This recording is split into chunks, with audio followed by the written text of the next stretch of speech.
Now, going back to these words, first word, bathophobia. I explained to you this word. What is that exactly they fear about? Previous word that I told you in the last class is bathmophobia. You can, well, look at your notebook. The previous word was bathmophobia. Bathmophobia. I remember the last word. Isn't it? In that case, fear of steep stairs. That is called bathmophobia. If you delete M from that word, delete M from bathmophobia, you get a bathophobia. How easy to remember. Bathmophobia minus M, bathophobia. It means fear of death, fear of deep places. Then when you go to the second word, that is a bathophobia, then minus H. Bathmophobia minus M, bathophobia. Bathophobia minus H, you get a bathophobia. Easy to remember. Bathophobia is a fear of heights. Fear of heights means when you stand below and look at the Eiffel Tower, top place, then you are scared, you are afraid. That is called bathophobia, fear of heights. If you look at any high places, your head starts reeling. You feel very bad. That kind of fear, many people have that kind of abnormal fear, then that fear is called bathophobia. B-A-T-O-P-H-O-B-I. Third, bibliophobia. In all this, the common word, the common part is phobia. Phobia means fear. Here, in 3, that is a bibliophobia. Biblio is the Latin word which means books. Bibliophobia means fear of books. Sometimes you look at your course, +2, +3, even in a management colleges you see huge books are there, and how can I complete all my entire course during these 2 years? You are scared of books. The moment you have the fear or scare of books, that kind of particular fear is called bibliophobia. You see the books, you are afraid. That is called bibliophobia, fear of books. Number 4, brontophobia. Again, phobia is the common word which means fear. Now you have to remember bronto. Bronto means lightning and thunder. Fear of lightning and thunder. Sometimes it happens when you are at home and there is thunder and lightning outside, heavy rain. Then your mama tells you, hey, close all the doors and windows, because you all are scared of this lightning and thunder. You understand thunder and lightning? These 2 words? You understand or not? You understand these 2 words? Yes, thank you very much. You please, here in case of lightning, you have to remember the spelling. L-I-G-H-T-N-I-N-G. I will explain you now. This is L-I-G-H-T-N-I-N-G, lightning. Another word is lighten, L-I-G-H-T-E-N-I-N-G. You mark here, another letter will be the E-N. It is also lightning. Lightning. Here the meaning is different. Here is lightning that sparks in the sky when there is heavy rain. Along with the thunder, you call it as a lightning. It is very momentary, and you can see, look into the dark sky. When the heavy clouds are there and heavy rain is there, you can very often watch this phenomenon. It is called lightning.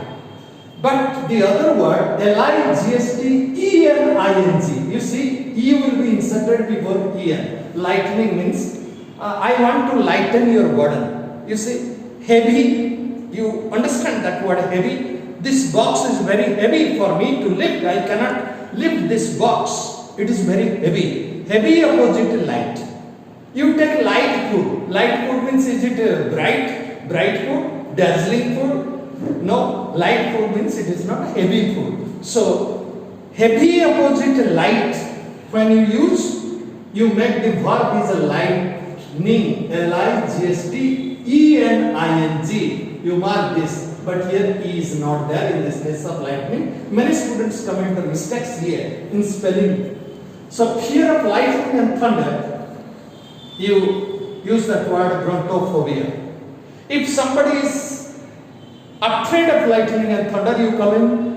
My friend is brontophobic. My friend is brontophobic. He is brontophobic. She is brontophobic because he or she is suffering from brontophobia. Fear is called phobia, and a phobic means the person. Now, next word is bumpkin. B-U-M-P-K-I-N, bumpkin. Bumpkin, not pumpkin. Pumpkin, you know? Pumpkin. You know pumpkin, that vegetable? So here bumpkin means an awkward person. Somebody, there are many people in the, you will come across, they are very awkward kind of people. You go with them to the cinema, you are watching movie there, and they will be sitting beside you and put their hands on your thighs and touch your shoulders like this. Very awkward persons. They don't know good manners, they don't know good behavior, they are not polite at all. They are very awkward persons, very uncomfortable persons. That you sometimes tell to your friend or somebody in the class who is not comfortable, who is not good or polite or very awkward in his manners and behavior, you village bumpkin. We sometimes use in college, like when we are angry with someone and we are not satisfied with anyone's behavior, then you say, you village bumpkin, get out. You village bumpkin, you do not know good manners, you are very raw, so bumpkin you say. That is bumpkin, it is a noun. An awkward person is called bumpkin. Next is 6. Bumpkin means, you see, many people have very polished behavior. They are very polite behavior. They know manners. They know how to sit, how to talk, how to walk with you like this. But many are there, they are very awkward persons. You are talking with somebody, they will come and interfere. They will come and go between you and your friend. They are very awkward persons. They will be sitting beside you. आपके साथ बैठेंगे और जब cinema देखते हैं hall में, वो क्या करते हैं, आपके शोल्डर या थाइस में या हाथ पकड़े, ओ देखो कैसा सीन है. वो very awkward persons are there. You don't like them at all. They will be sitting in any hall or somewhere, but you feel very awkward, uncomfortable, because they are not polished at all, they are impolite. So that is what bumpkin. You can use that word. कोई भी friend आपका जो उसका manners इतना अच्छा नहीं है, वो कैसे बात करते हैं, कैसे चलते हैं, कैसे बैठते हैं, उससे अच्छे तरीके से पता नहीं है चलता, तो क्या बोलते हैं, you bumpkin, get out from our party. You bumpkin. You say like this. You are very angry, and sometimes you tell like this to your friends. You bumpkin. You understand that word, bumpkin? Now you can tell to your friends or somebody who is, when you are angry with them, you bumpkin like this. Next word is a buyer. Number 6 is a buyer. B-I-E-R. Buyer. You pronounce that word as a buyer. B-I-E-R. Buyer. Now, what is this a buyer? A frame on which a dead body is carried. A frame on which a dead body is carried. You must have seen when people die, they're put on a bamboo frame and they're carried to the crematorium. You must have seen dead people. When somebody dies, what happens to that dead body? That dead body is wrapped around by a piece of cloth and it is carried. It is carried on a bamboo frame. People carry that frame. Ram नाम सत्य है, राम नाम सत्य है, ऐसे बोल के वो डेड बॉडी को क्रिमेटेरियम तक ले जाते हैं. वो है बायर. जिस फ्रेम में डेड बॉडी रखाया जाता है और इसको ले जाया जाता है, उसको बोलते हैं buyer, B-I-E-R. You understand that word buyer? You got that word? Yes. You know Alexander. Alexander. Have you heard the name of? Yes. When Alexander died, he told his own people, "Hello, you please carry my dead body on a bier and spread out my hands on both sides." He told to his people, "After I die, you please put my dead body on a bier and put down my hands from the bier on either side." And why? Let people know that the great Alexander the Great, who has conquered the world, is now going to crematorium without taking anything. I have come empty and I go empty. This is the message to the people. We come naked to this world and I will go to the crematorium also naked. We will not carry anything from this world. So that is what we call the bier, means on which the dead body is put. But 7. Biblioclect. B-I-B-L-I-O-K-L-E-T-T. Biblioclect. One who steals books. There are many people, stealing, that word S-T-E-A-L, steal. Steal means what? चुराना. किसी से कोई भी चीज चुराना, वो action, वो activity को बोलते हैं stealing. One who steals, many people, those who steal gold chains, gold rings, valuable things, costly things. But there are some people, they steal books.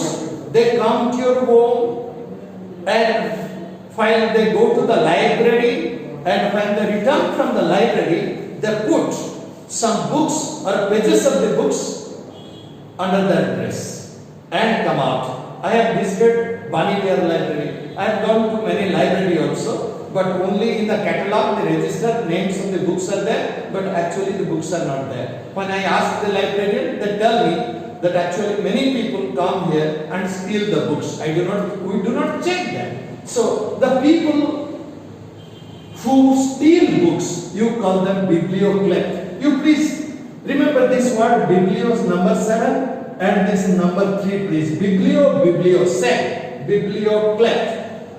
Clect means to steal. Kleptomania, another word is there. I will tell you when an alphabet K will come. Biblioclect, one who steals books.